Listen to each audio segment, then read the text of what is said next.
I'm Travis Brown with the Eagle alongside Robert Cessna, and we're here at SEC Media Days in Atlanta. College Football Hall of Fame, it's talking season getting ready, getting underway here in Atlanta. Cease, let's get right into it.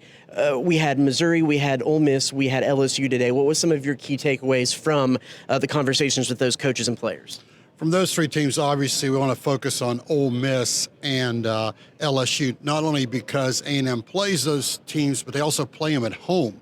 When you think about it, A&M only has 3 home SEC games, and those are those two teams.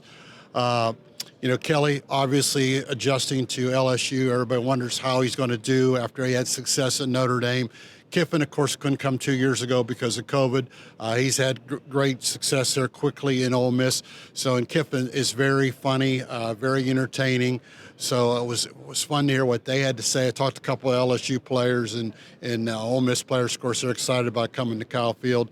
But as far as that's concerned, and then, of course, Commissioner Sankey's talked today, I think the main thing about him was, he talked about SEC is already a super conference. I thought it was very interesting. He said they're going to stay at 16, but he didn't rule out the deal is if there's teams out there, obviously, he said they're going to be a leader, not a follower. Kind of alluded to that. And then the fact is everybody wonders how the schedule's going to be. Is it going to be an 8-game schedule, a 9-game schedule? He said, what about a 10-game schedule? Then he goes, I just want to see you guys looked up from your computer. Obviously, it's not going to be a 10-game schedule.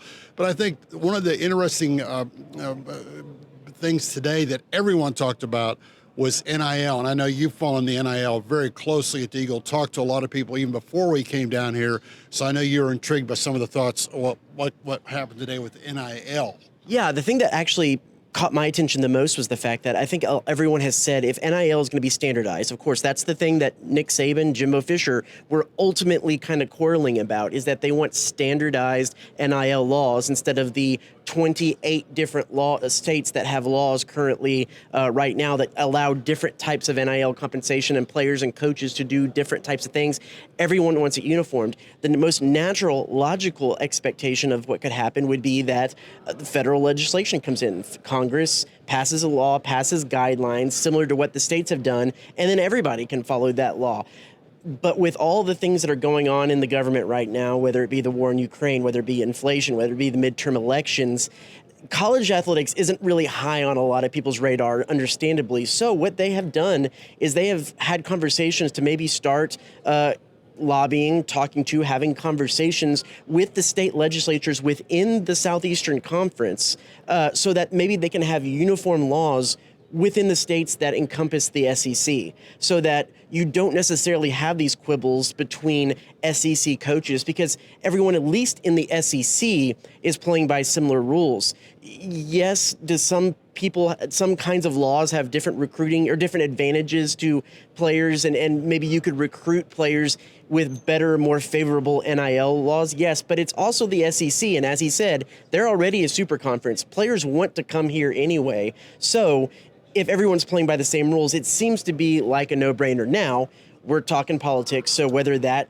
can sort itself out ever, both either at the federal level or the state level, is yet to be seen. It's something that I asked Lane Kiffin about, and he wasn't too sure, kind of said it was above his pay grade, but something needs to happen. There needs to be some kind of movement. And that seems to be like an interesting way to be proactive in this situation. Before we go, the other interesting A&M note of today, when we were talking to A&M coaches and players, was Max Johnson, the transfer from LSU quarterback that has a shot to be the starter for A&M. I know you were going around talking to some of the players a little bit, hearing what they had to say about Max Johnson. What did you glean from those conversations? What's funny is they all said what a great guy he was on and off the field.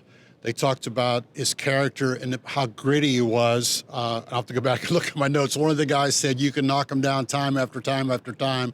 He's going to get up. One of them said, there'll be no trash talking. He'll probably just laugh, knowing me. And he said, I'll talk to him after the game.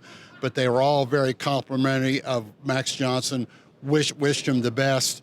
And, I think A&M knew they were getting that kind of guy. And to me, that's the transfer portal these days. Everybody's looking. All these coaches talked about their transfer portal. It's just like a trade. You make trades and you move on.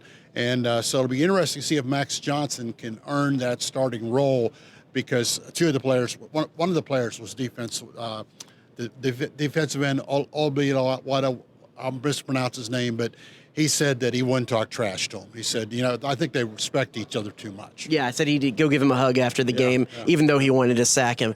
Well, be sure to check the Eagle.com, Aggiesports.com for continuing coverage here from the SEC Media Days. And also a little bit more on the two Aggies that were selected in the MLB draft today from the A&M baseball team. So we'll be here all week in Atlanta. Continue to check the Eagle, the Eagle.com, and we'll see you tomorrow.